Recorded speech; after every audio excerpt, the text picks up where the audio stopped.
Thank you, Mr Speaker. Mr Speaker, this morning Australians woke to the shocking news of a terrorist attack at Westminster. Attack on the Parliament, on police, on citizens. Mr Speaker, it was an attack on Parliament's freedom and democracy everywhere in the world.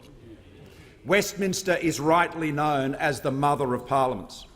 Almost every element of our parliamentary tradition is modelled on the Parliament of the United Kingdom. It is the birthplace of our free parliamentary democracy and the rule of law which sustains it.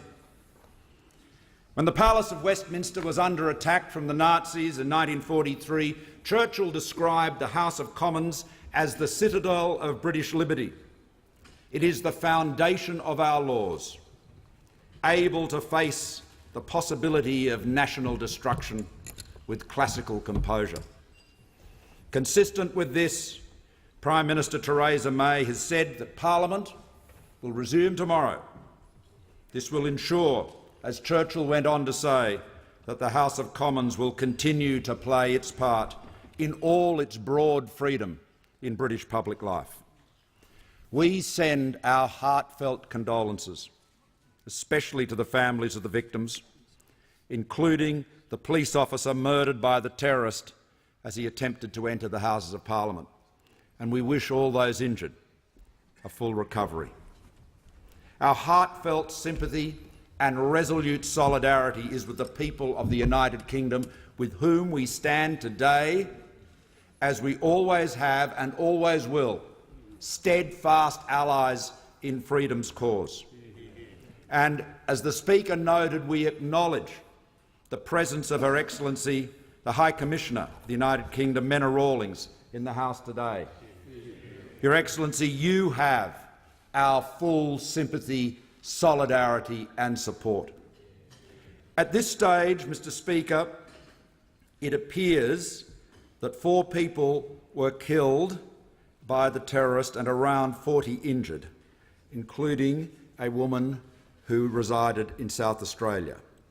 Our agencies and our High Commissioner, with whom I've spoken several times, are engaging with the United Kingdom counterparts as the investigation continues. We praise the quick action of the first responders and all those who came to the aid of the injured. In one example, the British MP Tobias Ellwood, whose brother had died in the Bali bombings in 2002, in the frantic minutes after the attack desperately attempted to resuscitate the critically injured police officer who subsequently died as a result of the murderous attack upon him by the terrorist.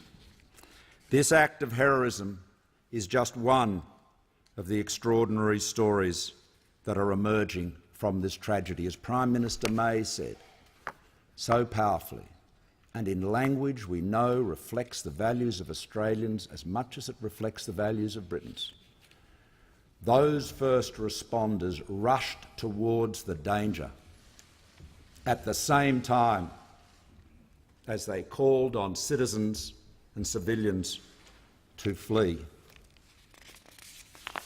Australians should be reassured, Mr Speaker, that our agencies are today, as every day, working relentlessly and tirelessly to keep our people safe. We are very alert to the vulnerabilities of places of mass gathering and open spaces and the risk of relatively unsophisticated attacks like that perpetrated in London. We've experienced them in Australia, most recently and tragically in Melbourne. Keeping Australians safe is our highest priority. It is our most solemn, our supreme obligation. My government has and will continue to provide our agencies with the resources and the powers they need at home to protect us, and the powers they need to ensure that our armed forces have the ability to kill the terrorists in the field, whatever they may be doing. But we must be clear-eyed about the risk. It is real, and that is why the terror threat level has been set at probable since September 2014. Now, we work very closely with all our allies, including the United Kingdom, our relationship, our strategic, our security relationship with the UK is as close as it could be. And we have work with many other partners around the world. Now, the aim of the terrorist, Mr. Speaker, is to prey on vulnerability and divide us. But we will never let the terrorists win.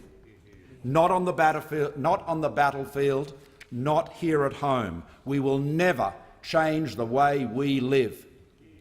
And as I've said before, including when we launched our multicultural statement on Monday, Australia is the most successful multicultural society in the world. A necessary precondition for our harmony is national security, a resolute determination to defend our nation, our people and our values. Security is the foundation on which our freedoms have been built and maintained. The fact that we are a secure, diverse, well-integrated nation means we confront these challenges from a position of strength and unity. And that is why I'm so confident when I say that our people are our greatest assets, all 24 million of them, people with much diversity but united as patriotic Australians, proud of our nation, multicultural, safe, secure and free, with a shared destiny. As Prime Minister Theresa May said earlier this morning, the values of the British Parliament command the admiration and respect of free people everywhere. And so they do, because they are our values too. We stand, all of us, with the United Kingdom, comforted that we share those values. They're ours: freedom of speech, democracy, the rule of law. We will never give in to terror. We will never stop fighting for our hard-won freedoms and standing resolutely side by side with free nations that fight for freedom too by our side. Thank you, Mr. Speaker.